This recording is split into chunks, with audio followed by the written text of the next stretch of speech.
So hey guys, mostly welcome to all of in this video. स्वागत है आप सभी का एक और नए वीडियो में।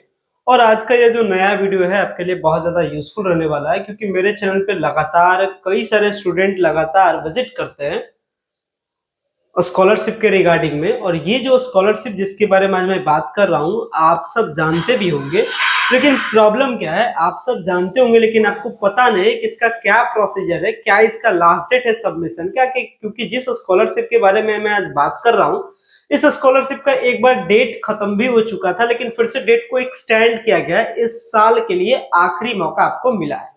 इस मौका को आपको बखूबी तरीके से यूज करना चाहिए, बखूबी तरीके से इस मौका का फायदा उठाना चाहिए, ताकि अगर आप भी 2023 से 24 के सेशन में अगर आप कहीं आपका एडमिशन है, मैं बात कर रहा हूँ कौन से एडमिशन के बारे में, मतलब अगर आप क्लास 10th के बाद आप किसी भी कोर्स में पढ़ाई कर रहे हो, चाहे वो 11th-12th हो, चाहे आपका ग्रेजुएशन हो, पहले सेमेस्टर हो, दूसरे सेमेस्टर हो, तीसरा सेमेस्टर हो, या फिर आपका साथ ही साथ पीजी हो, कोई भी आपका पेपर हो, कोई भी आपका सब्जेक्ट हो, कोई भी आपका क्लास हो, कौन से क्लास 10th के बाद का कोई भी क्लास हो, तो आपको मिल सकता है पोस्ट मैट्रिक स्कॉलरशिप का फायदा। अगर मैं बात करूंगा पोस्ट मैट्रिक स्कॉलरशिप के बारे में कि कितना आपको अमाउंट मिलता है, तो ये तकरीबन आपके एडमिशन के अमाउंट पे डिपेंड करता है। कहने का मतलब, अगर आपका एडमिशन, एक एग्जांपल लेते हैं, मान लेते हैं अगर आपका एडमिशन में खर्च हुआ है 10,000, तो 10,000 खर्च हुआ है तो तकरीबन 60 to 70% पैसा आपको मिलता है, यानी कहने का मतलब 6 से 7,000 रुपीज आपको बिहार सरकार के द्वारा दिया जाता है। तो इसी के बारे में पूरे डिटेल में बात करने वाले हैं, क्या इसका प्रोसीजर है, कैसे आपको अप्लाई करना है,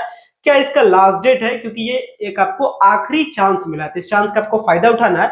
साथ ही साथ बात करेंगे क्या सारे डॉक्यूमेंट्स आपको बनवाते होते हैं इस स्कॉलरशिप के फायदे को उठाने के लिए। तो चलिए डिटेल में बात करते हैं। सो गाइस, अगर चैनल पे पहली बार विजिट किए हो, चैनल को जरूर सब्सक्राइब करें ताकि आपको फर्दर अपडेट मिल सके।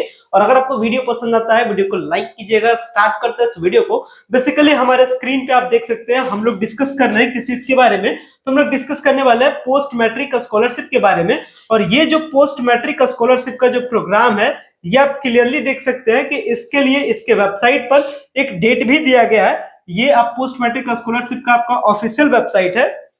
और इस अगर आप वेबसाइट पे आते हैं, तो वेबसाइट पे आने के बाद में नीचे की साइड में आप देखिएगा डेट के बारे में भी बात को मेंशन किया गया। डेट के बारे में यहाँ पे देख सकते हैं, बताया जा रहा है कि आप पोस्ट मैट्रिक स्कॉलरशिप के लिए आप अप्लाई कर सकते हैं 2022-23 अगर आपका बैच हो, या फिर आपका बैच 23 से 24 का बैच हो। अगर आपका ये सारे बैच में अगर आपका एडमिशन है, तो आप अप्लाई इसके लिए कर सकते हैं। अप्लाई करने के रिगार्डिंग में बात क्या बताया जाता है, इस अप्लाई करने के बारे में यहाँ पे एक पॉइंट बताया जाता है कि डेट के बारे में देखिएगा, नीचे में डेट बताया जाता है कि last date for registration in PMS application. PMS का सिंपल सा मतलब होता है पोस्ट मैट्रिक स्कॉलरशिप, जो आप यहाँ पे देख सकते हैं पोस्ट मैट्रिक स्कॉलरशिप।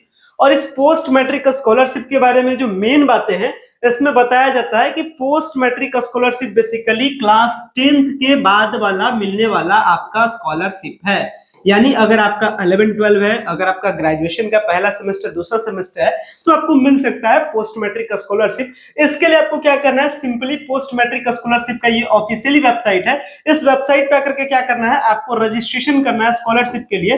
साथ ही साथ फिर आपको सारा डॉक्यूमेंट को अपलोड करना है। सारा डॉक्यूमेंट को अपलोड करने के बाद फिर क्या करना है, थर्ड स्टेज में, नेक्स्ट स्टेज में डॉक्यूमेंट को जैसे ही आप अपलोड करके मतलब पूरा कंप्लीट आप ऑनलाइन अप्लाई कर देते हैं, तो इसकी जो आपको हार्ड कॉपी मिलेगा, मतलब अप्लाई करने के बाद जो रिसीविंग आता है, इस रिसीविंग को आपके अपने कॉलेज में, स्कूल में जाकर के जमा कर देना। इसके बाद वेरिफिकेशन होगा। वेरिफिकेशन अगर सब कुछ सक्सेसफुली हो जाता है, तो इसके बाद आपका स्कॉलरशिप अमाउंट, आपका जो ऑनलाइन, जब आप ऑनलाइन करने के टाइम में जो अकाउंट देते हैं, उस अकाउंट में आपका लगभग एडमिशन का 60 to 70% रुपीज आपका जमा हो जाता है। सबसे बड़ी बात है अप्लाई करने के प्रोसीजर के बारे में। तो अप्लाई करने का काम कहां से होता है, इसी पोस्ट मैट्रिक स्कॉलरशिप के साइट से होता है। और कैसे होता है, चलिए ये भी मैं आपको बताता हूं। सिंपल सा प्रोसीजर है। पोस्ट मैट्रिक स्कॉलरशिप आप गूगल पे टाइप करके आ जाइएगा। जैसे आप पोस्ट मैट्रिक स्कॉलरशिप के साइट पे आइएगा, साइट कुछ इस तरीके से देखने को मिलता है। और यहाँ पे आप नीचे की ओर स्क्रॉल कीजिएगा, तो नीचे स्क्रॉल करने पे आपको क्लियरली पॉपअप यहाँ पे मिल जाता है, apply for post matric scholarship. आप इसे यहाँ पे क्लियरली देख सकते हैं।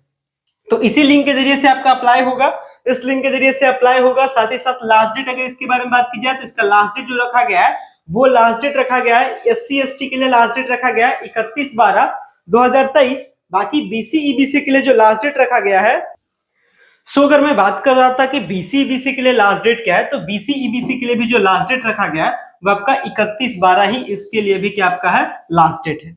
तो लास्ट डेट के बारे में जान गए, सिंपल सा प्रोसीजर है, वेबसाइट पे आकर के आपको ऑनलाइन करना। हालांकि ऑनलाइन करने का एक डिटेल वीडियो मैं आपके लिए दूंगा ताकि ऑनलाइन किस तरीके से करना है ये आपको पता चल जाए।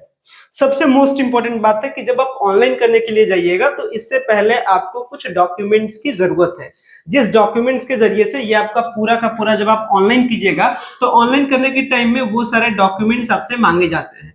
अगर बात करें कि क्या वो सारे डॉक्यूमेंट्स है जिनकी जरूरत पड़ती है आपको ऑनलाइन करने के लिए इस पोस्ट मैट्रिक स्कॉलरशिप के लिए, और सबसे बेसिक अगर बात कर दी जाए कि ये पोस्ट मैट्रिक का स्कॉलरशिप मिलेगा किनको, तो बीसीए स्टूडेंट के लिए यानी बैकवर्ड क्लास के लिए, ईबीसी के लिए यानी एक्सट्रीमली बैकवर्ड के लिए, साथ ही साथ मिलेगा एससी स्टूडेंट को, एसटी स्टूडेंट को। जनरल वालों के लिए ये स्कॉलरशिप नहीं है। जनरल वालों के लिए जो स्कॉलरशिप होता है वो होता है एनएसपी, और उसके बारे में किसी दिन डिटेल में वीडियो हम लोग लाएंगे। फिलहाल में बात कर रहे थे पोस्ट मैट्रिक का स्कॉलरशिप के बारे में, तो अब मैं आपको बेसिक बात बताता हूं कि क्या सारे डॉक्यूमेंट्स की आपको जरूरत है इसको अप्लाई करने के लिए। अगर मैं डॉक्यूमेंट्स के बारे में बात करूंगा तो देखिए डॉक्यूमेंट्स में आप ध्यान रखिएगा कि जो बेसिक डॉक्यूमेंट्स है इसमें सबसे पहला चीज आपका डॉक्यूमेंट के बारे में मैं आपको बता रहा हूं। सबसे पहला बेसिक चीज क्या है, आपका फोटो चाहिए। साथ ही साथ आपका सेकंड डॉक्यूमेंट क्या है, आपका सिग्नेचर चाहिए, फोटो चाहिए, सिग्नेचर चाहिए। तीसरा डॉक्यूमेंट क्या है कि इसके साथ ही आपको क्या चाहिए, नेक्स्ट आपको चाहिए आपका एक अकाउंट। ध्यान रखिएगा ये जो आपका अकाउंट रहेगा ये आपके नाम का रहेगा, ये ज्वाइंट अकाउंट नहीं रहेगा। तो थर्ड चीज अपना डॉक्यूमेंट अकाउंट हो गया। अगर मैं चौथे के बारे में बात करूं तो ये अपना हो जाएगा आपका रेसिडेंशियल सर्टिफिकेट यानी आवासीय प्रमाण पत्र, आप बिहार के हैं या नहीं है ये आपको बताता है रेसिडेंशियल सर्टिफिकेट। पांचवा आपको चाहिए कास्ट सर्टिफिकेट, मतलब आप किस कास्ट से बिलोंग करते हैं, मतलब किस कैटेगरी से बिलोंग करते हैं, ये आपको कास्ट सर्टिफिकेट बताता है। छठा आपको क्या चाहिए, इनकम सर्टिफिकेट चाहिए जो बता दे कि भाई आप क्या है, आप पिछड़ा है, आपका इनकम क्या है, कम है, आपके घर का इनकम कम है, इसलिए ये सारी चीजों पर क्या होगा आपका सिलेक्शन होगा। तो इनकम सर्टिफिकेट चाहिए। नेक्स्ट यहां तक मैंने 6 डॉक्यूमेंट बताया। नेक्स्ट आगे बढ़ेंगे 7वां डॉक्यूमेंट में, तो अपना आधार कार्ड आपको चाहिए। आधार कार्ड के साथ क्या चाहिए, 8वें डॉक्यूमेंट की अगर मैं बारे में बात करूं तो 8वां डॉक्यूमेंट चाहिए कि जहां भी आपका एडमिशन है उसका क्या चाहिए, बोनाफाइड चाहिए। इसको हम लोग कहते हैं बोनाफाइड सर्टिफिकेट। बोनाफाइड सर्टिफिकेट क्या होता है समझिएगा, बोनाफाइड सर्टिफिकेट बेसिकली एक सर्टिफिकेट होता है जो बताता है कि आप इस कॉलेज में पढ़ रहे हैं, मतलब जहां भी आप पढ़ रहे होंगे वहां के उस कॉलेज से आप एक सर्टिफिकेट बनाइए, बोनाफाइड सर्टिफिकेट। और वो सर्टिफिकेट क्या रहेगा, एक प्रकार का सर्टिफिकेट रहेगा जिस सर्टिफिकेट में बात बताया रहेगा कि ये स्टूडेंट मेरे यहाँ क्या करते हैं, पढ़ते हैं। तो एक तो बोनाफाइड आपको बनवाना है। साथ में अब चूंकि मैंने आपको बताया स्टार्टिंग में ही कि जितना आपका एडमिशन में खर्चा हुआ होगा उसका 60 to 70% आपको क्या मिलेगा, पैसा आपको स्कॉलरशिप के फॉर्म में मिलेगा। तो आपका खर्चा कितना हुआ है ये कौन सा सर्टिफिकेट बताएगा, तो इसको हम लोग कहते हैं फी स्ट्रक्चर। यानी एक आपको फी स्ट्रक्चर भी बनवाना है। कहां से ये फी स्ट्रक्चर बनेगा, तो ये भी आपको जिस कॉलेज में आप पढ़ रहे हैं वहां से आपको फी स्ट्रक्चर भी आपको बनेगा। ये मैंने आपको 9 डॉक्यूमेंट बताए। साथ ही आपको ध्यान रखना है, साथ में क्या रहेगा कि चूंकि आप पढ़ रहे हैं या नहीं पढ़ रहे, मतलब कितना क्लास तक आप पढ़े हुए हैं, तो इसके लिए आप क्या दीजिएगा, इसके लिए आप दीजिएगा क्वालिफिकेशन सर्टिफिकेट, मतलब आपका 10th है या 12th है, ये सब क्या कीजिएगा, सर्टिफिकेट को भी आप साथ में दीजिएगा। तो 10वां हो गया। साथ ही अगर 11वां डॉक्यूमेंट के बारे में बात करें तो आपका मोबाइल नंबर, आपका ईमेल आईडी, ये क्या है कुल मिलाकर के 12 से 13 आपके डॉक्यूमेंट या कह सकते हैं 13 पेपर लगते हैं, जिसके जरिए से क्या हो जाता है, ये जो पूरा ऑनलाइन जब आप करने के लिए जाइएगा तो इतना सारा डॉक्यूमेंट का आपको जरूरत पड़ेगा। यहाँ पे दिक्कत क्या होता है, यहाँ पे बोनाफाइड सर्टिफिकेट बनाने में आपको कॉलेज से लगभग 3 से 4 दिन का टाइम आपका यहाँ जाएगा। साथ ही साथ फी स्ट्रक्चर बनाने में भी 3 से 4 दिन का टाइम जाएगा। तो इस स्कॉलरशिप को अप्लाई करने से पहले यानी अप्लाई करने वाले प्रोसीजर से पहले आप बोनाफाइड को और अपना फी स्ट्रक्चर को बनवा लीजिएगा। साथ ही साथ यहाँ पे residential, caste certificate, income certificate आप कहीं से भी, आप खुद से भी ऑनलाइन कर सकते हैं या किसी साइबर कैफे से ऑनलाइन करवा सकते हैं। और आप ऑनलाइन करवाने में लगभग आपको ऑनलाइन करवाने के बाद तकरीबन लगभग कह सकते हैं कि 8 से 10 दिन में आपका ये सारा डॉक्यूमेंट रेडी हो जाता है। यानी कहने का मतलब लगभग 8 से 10 दिनों की जरूरत है आपको ये सारे डॉक्यूमेंट्स को रेडी करने में। और जैसे ही वन टाइम ये सारे आपके डॉक्यूमेंट्स रेडी हो जाते हैं, फिर आपको क्या करना है, इस वाले साइट पे आकर के ऑनलाइन आपको अप्लाई कर देना है।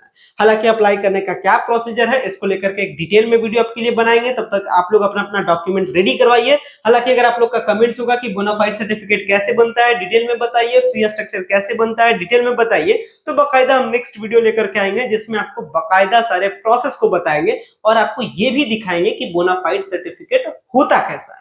तो नेक्स्ट वीडियो में हम लोग मिलते हैं। सारी चीजों को जो सारी चीजें डाउट्स आपकी है वो सारे डाउट्स को आप कमेंट्स के माध्यम से कमेंट्स कर सकते हैं, ताकि मुझे पता चल सके आपको क्या सारे प्रॉब्लम हो रहा है, फिर उसके रिगार्डिंग रिलेटेड वीडियोस मैं आपके लिए लाऊंगा। फिलहाल मैं इस वीडियो को यहीं पे एंड करता हूं। Thanks a lot for watching this very important video. Thank you.